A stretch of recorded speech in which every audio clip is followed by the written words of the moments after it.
Kim Jong-un has unveiled his biggest weapon yet, a massive intercontinental ballistic missile which some believe could threaten the US. So has Trump's attempt at diplomacy failed? Now on BBC World News, Laura Bickers investigates.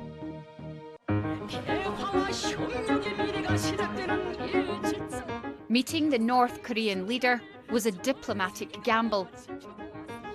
And then we fell in love. Okay? No, really. He wrote me beautiful letters. Donald Trump hailed the summit as a success. A lot of friendships have been made, and this has been in particular a great friendship. I have solved that problem. Now we're getting it memorialized and all. But that problem is largely solved.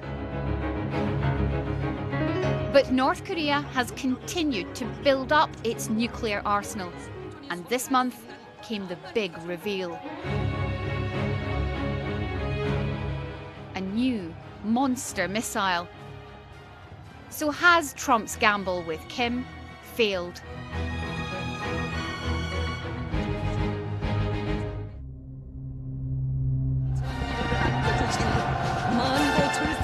North Korea's military parades are about precision and devotion. But this pre-dawn display was unlike any other. And not just because it was held in the dark.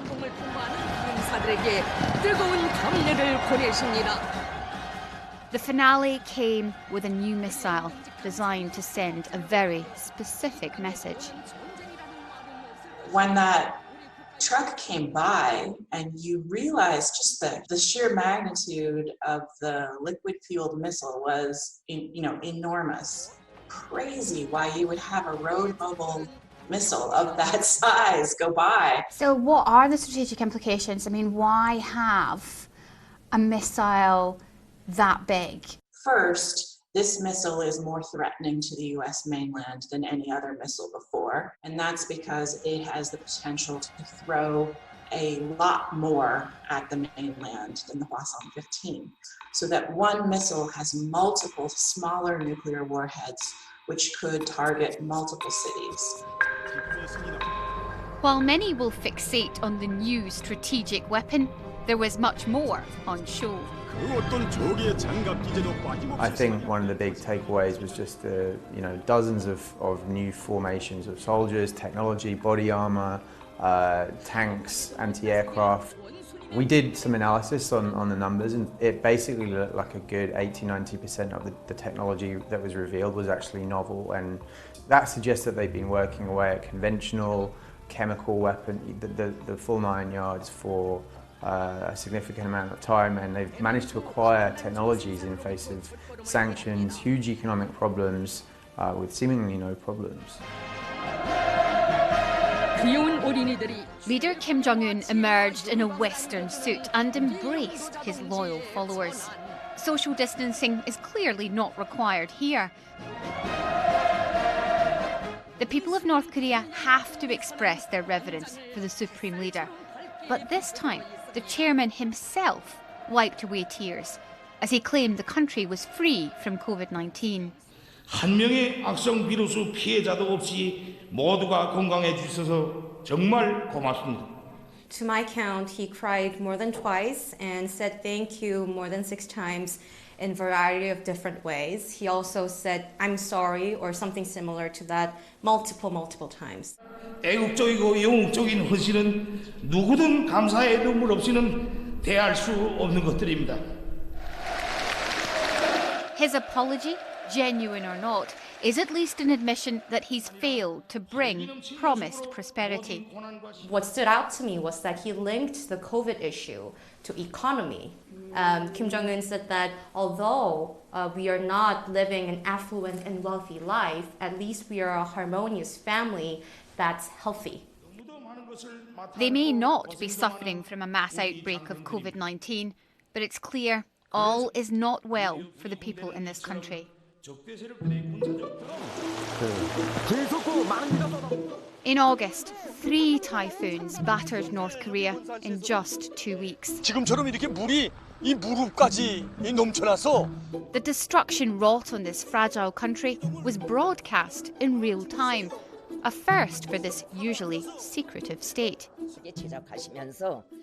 Kim Jong-un went to see the damage for himself and raised concerns about vital harvests. And although this impoverished country claims to have no cases of COVID-19, it has been locked down for months and essential supplies are not getting through. There is even a shoot-to-kill order at the border to stop anyone crossing. All the routes, land, sea and air, is a complete shutdown of both people and material. The North Korean economy has come to a halt. Smugglers and small traders at the border have questioned why the regime is risking the fate of the economy if there's no COVID-19 in the country. 이렇게까지 민감하게 우리 문을 닫아야 되는 건지. As factories close down, many workers are not getting paid, markets are not getting supplies. 월급을 받을 데가 없는 거죠. I also hear there's a surge in number of orphans and homeless kids on the streets. 굶어 죽고 있고. People are starving and dying. It is time for us to think again about how we can deliver direct humanitarian aid to these people. 우리가 이런 것들을 고민해야 되는 때가 아닌가. South of the border, our team is allowed into the demilitarised zone. We drive past the man-made barriers which have divided the two Koreas for 70 years. From here, curious South Koreans love to peer north.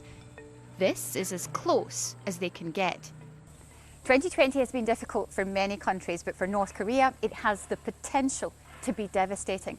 COVID-19 restrictions have made it almost impossible for humanitarian groups to work.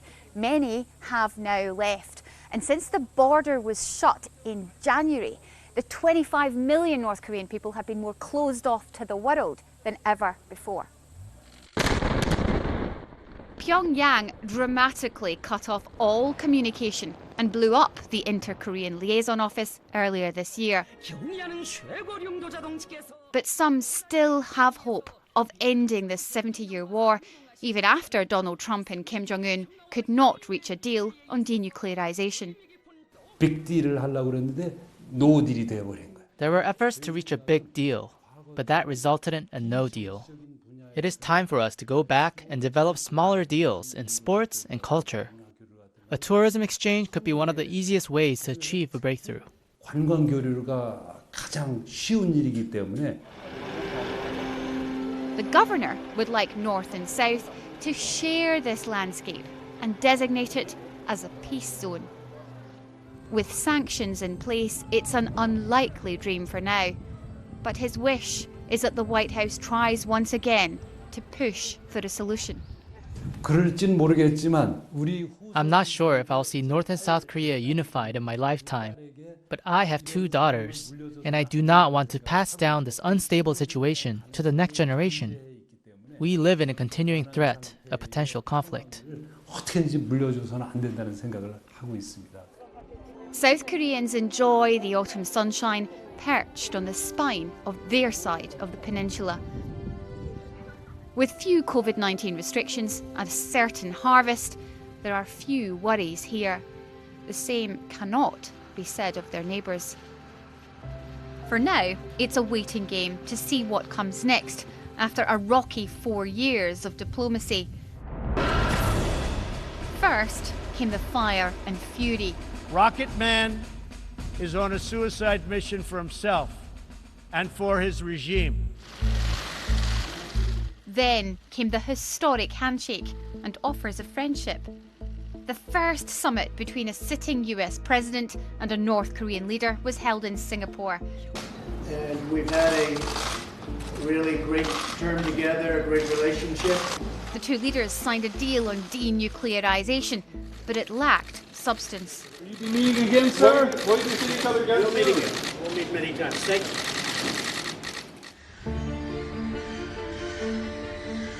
9 months later, Kim Jong-un took his train to Hanoi, a long 3 days of travelling, which came with expectations. 모든 사람들이 반기는 그런 훌륭한 결과가 만들어질 거라고 확신하고 또 그렇게 되기 위해서 최선을 다하겠습니다.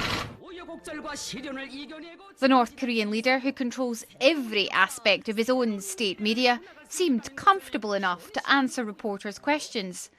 Chairman Kim, are you ready to denuclearize? 김 위원장님, 비핵화 준비되셨습니까? 그런 의지가 없다고는 여기 오지 않았을 겁니다. If I'm not willing to do that, I won't be here right now. Good answer. But a deal ultimately fell through. But we had to walk away from that particular suggestion. We had to walk away from that. Kim Jong-un cut off all talks.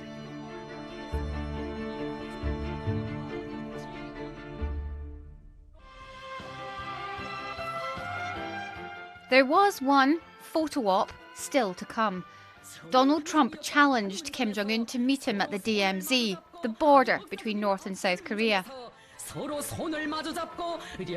No sitting US president has stepped over this line into enemy territory until now.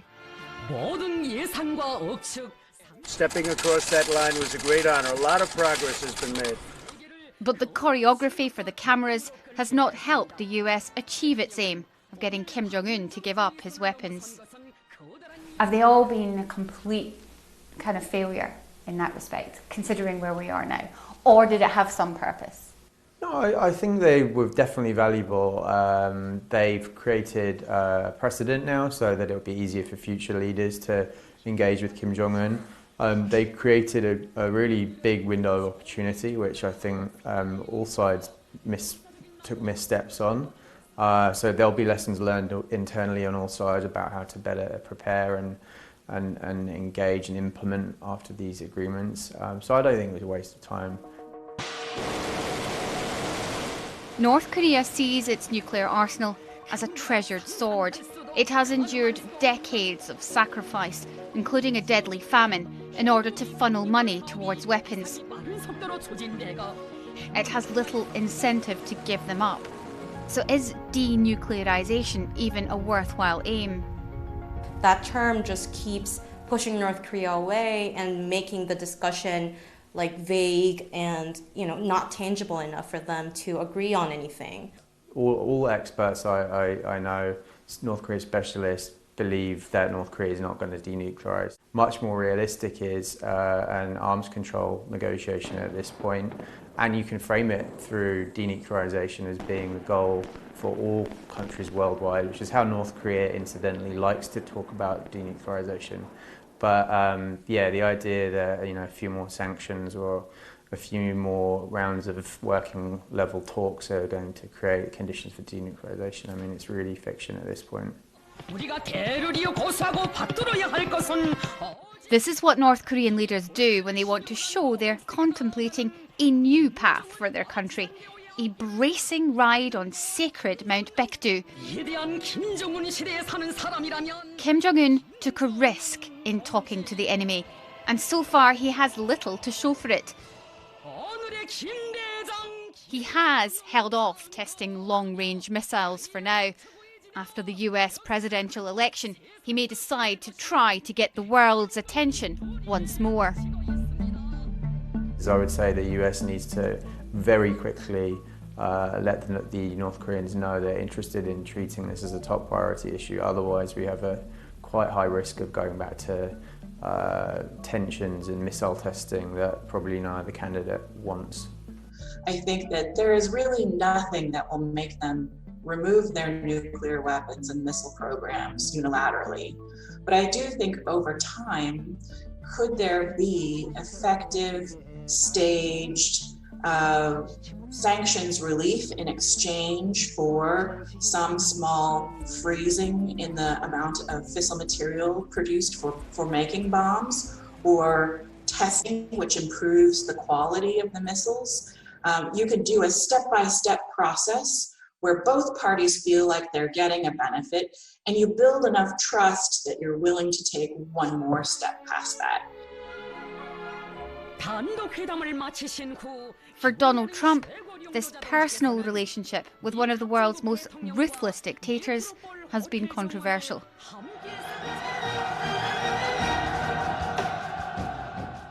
And time is not on his side. North Korea has made steady progress on its weapons programs over the last 4 years, despite all efforts to stop them. And its nuclear arsenal remains a threat and a priority for whoever wins the White House.